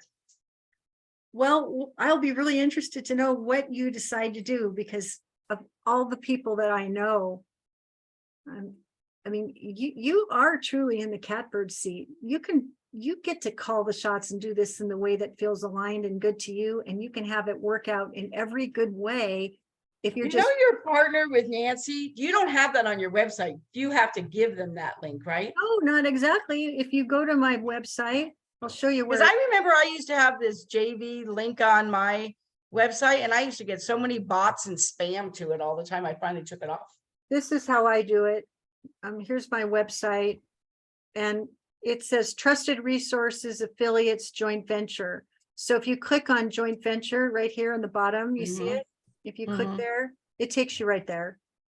But Oh, I but so it's not like right up on the nav tab. don't So have you it, kind I of, don't have it up here.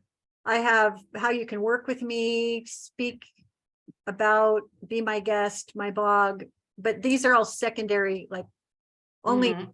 not everybody's gonna go here and look.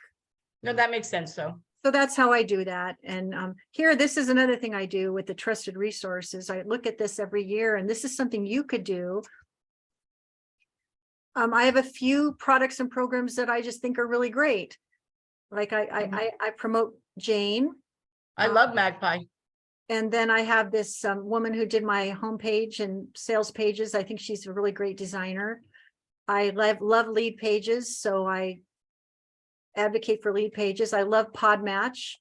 And then I say, these are recommended resources that have earned my respect through my personal and proven experience. Like you can do something very similar. Nancy, Yeah, I have a thing that I'm going to do, like resources and stuff. I'm actually, I'll just say this, you may not. There's two things that I'm really looking for right now. okay. What do you need? One is I'm looking for, so I use lead pages as well.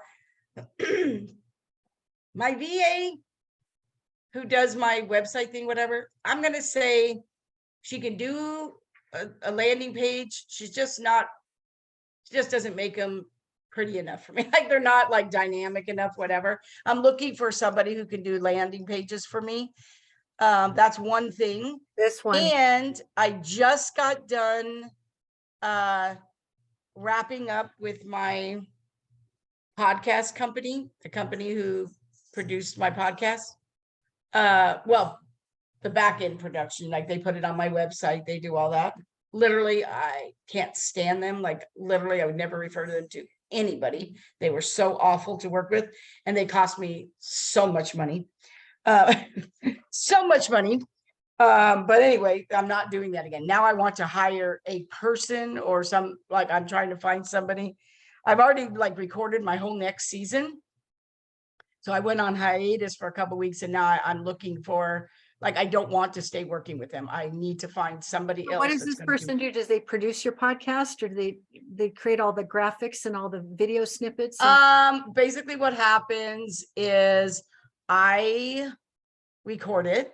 I go into their portal. I upload it into their portal because my podcast is audio only, so it's not video. I upload it into their portal. We created the templates in the beginning. So all they do is put it on my website, that template that's on my website. And then, so they put it on my website, they create the blog, which, whatever. I can, Like, there's a woman named Lindsay who I think very highly of that does that kind of work. What if I introduce you to her? I would love that. I would love that. I've literally gone to a couple people. I mean, I have a VA that we make all of our graphics, we do all the promotion and all that kind of stuff. So I'm not looking for somebody to do that, but I do need somebody who's gonna take it and put it on my website. Do you use Capsho? Yes. You Capsho? use it? You mean CAPTCHA, like for when people opt in? No, Capsho, CAPSHO. No, I don't think I do. Oh, have you ever heard of them? No. Oh, you're gonna love them. They're a AI just for podcasters, and they write all, you upload the audio of your podcast, and they write a LinkedIn article, they do write a blog post, they write your show notes, they do everything. Oh, I'm excited about that. So going back to what you need, Maggie Isley, she's a beautiful, she made, I've used her multiple times to make my homepage look beautiful, to make my sales page look beautiful, to make, so she's great. So if you want me to introduce you to her. I do. And you pay some money to work with her, but her pages are beautiful and yummy, and they look really aligned with a more upscale brand. Mm-hmm. And then my own VA, she does, I mean, the templates and lead pages are great. She knows how to use them and she knows how to make them. I can introduce you to my VA if you need somebody who just can make lead pages look better based on the the templates that they already have there. You know, see the thing, so I have lead pages. My girl, my VA who does my website, she said, you know, Patty, when we redid your website, you actually have a very dynamic landing page built into your website. Like you literally could do them on your website. You don't have to use lead pages. They're actually built into your website, because I have my theme, which is Thrive. Okay. And so she said, Patty, one of the reasons why you picked them was because their landing pages were so robust. I'm like, yeah, but I got to find somebody to do it. Like, this is the thing, like I have to tell you, anything that has to do with monetizing, vision, being creative, strategy, making money, those are all my genius. Anything that has to do with tech, like I hate it. Yep, I'm right Like there. I can sell it and I can tell people what they need to do it, but I'm going to tell you, I don't even sign into the own back end of my own website. I don't like, I don't go in and like, if I even want to know what the numbers are of how many, whatever, it's not that I can't do it. I'll literally just text her and say, how many opt-ins did we get for blah, blah. Like Well, whatever. I'll introduce you to my person. I want to tell you that I've been with her for 8 years. I wanted somebody awesome that would be in my corner and by my side and take care of things that I suck at. And when I hired her, one of my best questions, one of the things I said to her is, the thing I don't want to hear is, oh, Nancy, the back end is like Frankenstein. It's going to have to take this, that, or the other to fix it and blah, blah, blah, and diddly do. It's like, what I really want to know is, I hear what you want. I know when you need it, and I've got you. That's all I want to know. And she said, Actually, I love that. Now, here's what I'm going to say. My VA's been with me for a long time and she's really good. But here's what I'm going to say. One thing happened, I don't know, like last year, but I've never forgot it. Somebody said to me, so Patty, when you send out the magazine, and people open it, like, you know, what kind of a open rate do you have and a click-through rate, you know, and I know what those are, right? You know, which is pretty high. And I said, yes. She says, well, then do you like send it out to the ones who didn't open it again? Like the ones who didn't open it, do you send it out to them? to the unopens. And I said, I don't know. Like, so I went to Stephanie, my girl, and I said, did you know we could do that? I said, and she said, well, yeah. I said, then why aren't we doing it? And you know what her answer was? Because you never told me to. Oh, and then what happened? I told her to, and now she does it. But my point with that is because I don't love tech, I want somebody to work with me that's going to say, Patty, have you ever thought of, like, don't wait for me to tell you, because if that's not my area of expertise, I would have never known to tell her that. Right. Well, glad you know that now, and resending. No, I'm really glad. And that really did a lot of things for me. So I always love to say I always want the people who work with me to say, listen, I really want somebody who's has initiative, right? You know what I mean? You know what I mean? Like if you see something, say, oh my gosh, Patty, like, you know what we could do? We could blah, blah, blah, blah, blah, blah, blah, blah. I mean, it may say, you know what, that's a great idea. We're going to put it in the parking lot because we got this going on right now. And no, I think that's a great idea. Rather than, you know what I mean? Like really take charge, initiative. And so sometimes I'll say, I'll write in my notes, like I asked her today, I said, this is what I've got going on tomorrow. I need your help with A, B, C, D, and E. Do you have any comments, questions, or suggestions for even better? I always ask for suggestions to make this even better, because I want her to feel like she's part of it and not just someone who does what I say. That's right. And own it and feel good about it. Does she ever give you suggestions? Yes, she does. Are they good ones? Yes, she does. Because remember, this isn't my genius either. I hate that stuff. And for the whole time that I've had her, like I don't, you know, there's some people that say, I mean, it's a philosophical approach that I have, which is, I may suck at this kind of stuff, but when I hand it off to her, I never say, this shit I hate, please clean it up for me. I always say, this is really important, and here's why. I know you've got what it takes to tend to it. That's right. Now, I don't want to micromanage somebody. I want to know somebody's going to I never want her to feel like it's a dumping ground, and I never want her to feel false urgency, and I never want her to feel like I'm, you know, picking at her or anything like that. I totally get that. I gave my girl, I said, we met in January. Like I was telling her what we were changing around the magazine. And I said, but before we get to that, I want to tell you something really important. She's like, what's that? I said, well, I haven't given you a raise in the past couple of years, so I'm giving you a $5 an hour raise. She's like, really? And I'm like, yeah.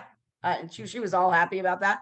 And I said, I just feel like I want her to feel good, because the one thing she does do that I love is whenever something happens, like 3 days, something happened with my website because I don't know, GoDaddy did something. Like she loves to be the one to stay on the call with GoDaddy and figure out the problem and do all that. And I would go out of my mind if I had to do that, right? You know, so I love that. And she knows I never ask her to work weekends. I never ask her to whatever. But I love knowing that if an emergency happens or whatever, she's all in, right? You know what I mean? And I reward her for that. So nice. Well, so I'm going to introduce you to Maggie for beautiful sales pages. I'm going to introduce you to Lindsay for helping you with the back end of your podcast. And those are two things I'm going to do for you. awesome. Who do you want me to introduce you to? Any assistants that need to be trained on how to podcast guests on me, you know. No, I think that is a really, really great idea.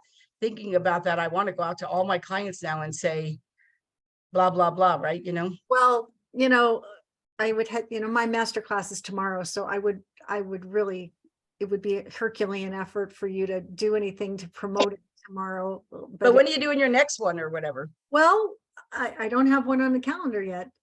Remember me, the cancer patient?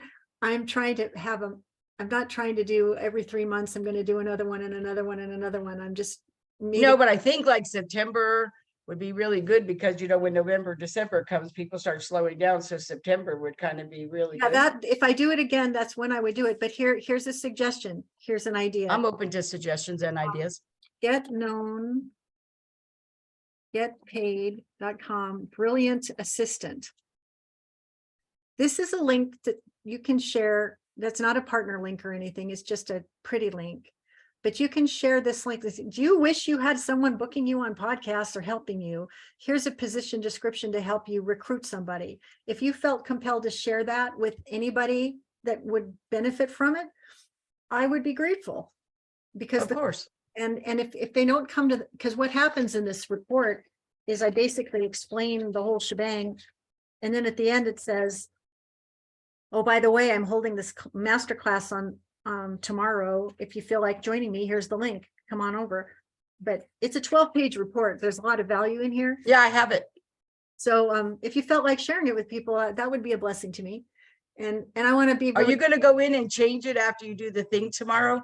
So you don't say I'm doing a thing tomorrow? It'll be a replay that they'll gain access to. Yeah. I mean, can I just tell you, I mean, we're talking a long time, but it was a week ago Saturday, I'm having lunch with my husband in front of the Bellingham Bay. And I said, what is the problem? What is the problem? The problem is that people want to be on the microphone, but they don't want to do the rest of it. So last Saturday, I created this. Last Saturday, Sunday, we designed it. Monday, the lead page was up and was converting at 68% from click to lead. It happened just that fast. Wow. And so it was like a lightning bolt of inspiration. And I thought, I know I'll have stuff to clean up on the back end, but even if I don't, even if what people get is the position description and they realize I need somebody like that and I'm going to go find somebody, then at least they're going to be able to find somebody that has the personal qualities and skills to support them without having to wonder, what do I need? And like, I've written it out. Do you know Jen Lehner? No. So Jen Lehner, I can do an intro for you. She's the Front Row CEO. Oh. And right now, what she's pushing right now, and I'll do an intro to you, but let me write it down here so I know to do it. And right now, and I'm going to tell you, it's the best one I've ever been to. She's teaching us 3-part thing about how to hire a VA, like how to hire the VA, not teaching them to do podcasts or whatever. She's just teaching you how to find the right I would VA. love to meet her And because, I feel like that would be like some really great. oh my gosh, because let me just show you something else that I'm kind of excited about. And then I have to go because I have a call at the top of the hour. LinkedIn. I got accepted into a LinkedIn group yesterday or a couple days ago. Just a second. It'll be worth it. Anything you share and tell me is worth it. Oh, look there. He's promoting me. Love that. Oh, Virtual assistant. if you have a graphic, send me a graphic so I can do it. I do. I have all of that. Groups. Where did she go? The virtual assistant.